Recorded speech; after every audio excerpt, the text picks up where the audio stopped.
Hello everyone, and happy Wednesday. It's July 9th, and you're listening to me, Sanom. Today, I've got a super interesting trending article from the archive to share with you all.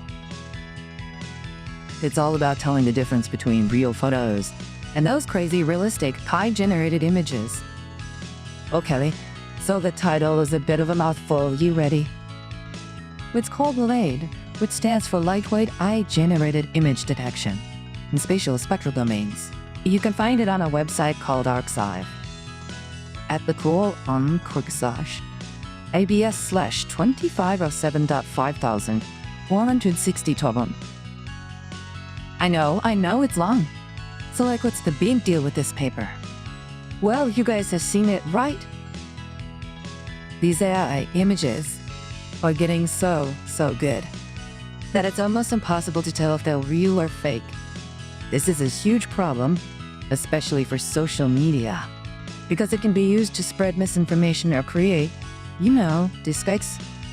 The thing is, we actually have tools to detect these fakes, but the best ones are super heavy day. These massive computer programs that need a ton of power to run. Imagine trying to use that on TikTok or Instagram, which have to check billions of images every single day. It's just way too slow and expensive. We totally crashed the app. So, this is where the LAID framework from the paper comes in. It's so cool. Instead of using those giant slow models, the researchers asked, hey, can we use something much smaller and faster? They decided to test out these lightweight models. Think of them as being super efficient, using way less memory and computer power. And they did something really clever to make these little models powerful. They looked at the images in two different ways. First is the normal way, just looking at the pixels, which they call them as spatial domain. But second, and this is the really neat part, they looked at the images spectral domain. That's basically like looking at the hidden frequency patterns in an image. It turns out AI generators often leave behind these weird and natural patterns in the frequencies, kind of like a ghostly fingerprint. And guess what? It worked. It worked amazingly well. For clean, untouched images, these lightweight models were crazy accurate, especially the ones looking at the frequency fingerprints. They were getting over 99% accuracy. That's almost perfect.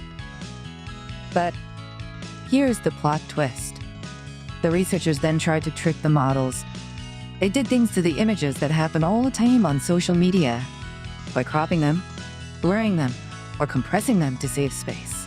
And when they did that, the frame-based models totally fell apart.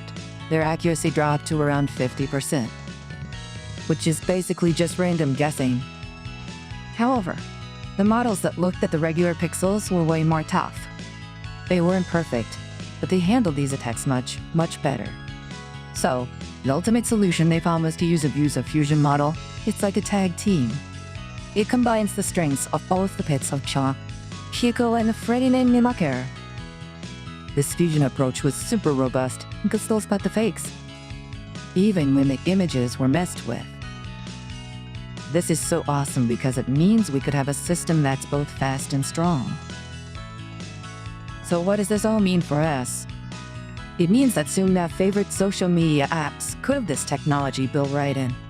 They could scan images in real time to flag potential fakes, helping to stop the spread of fake news and protecting us from scams. And because it's so lightweight, it wouldn't slow down our phones or drain our battery. It's all about making our digital world a little more trustworthy, Speaking of trust in the digital world, this paper is about trusting what we see. But there's this whole other huge area that's all about trusting our data. I'm talking about cryptography. It sounds like something out of a spy movie, right? But we literally use it every single day to keep our information safe and sound. Let me give you a few examples. First up, secure communications. When you're shopping online or using your banking app, And you see that little padlock icon in the address bar? That's right, that's a cryptography at work. It's using something called sour tools to scramble your information so that no one can sneak in and steal your password or credit card details. It's super important. Second, there's data encryption. This is like writing a message in a secret code that only you and your friend have the key to. It's used to protect the files on your phone or your computer. So even if someone managed to steal your device, they wouldn't be able to read any of your private stuff. Phew. Third, we have digital signatures. This is like a super-powered unforgeable signature for emails and documents. It proves two things: that the document really came from the person who sent it, and that nobody has secretly changed a single word of it since it was signed. It's a huge deal for business and legal stuff. And one last one that's really big right now is blockchain collecting technology.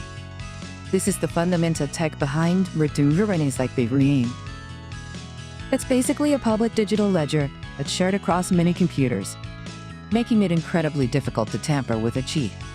This is why it's used for things that need a super high level of security, like managing virtual money or contracts. So yeah, from spotting fake images to protecting our secret data. It's pretty amazing how much smart technology is working behind the scenes to keep us safe online. That's all the time we have for today's Trending Archive. This is San now signing off. Have a great rest of your day.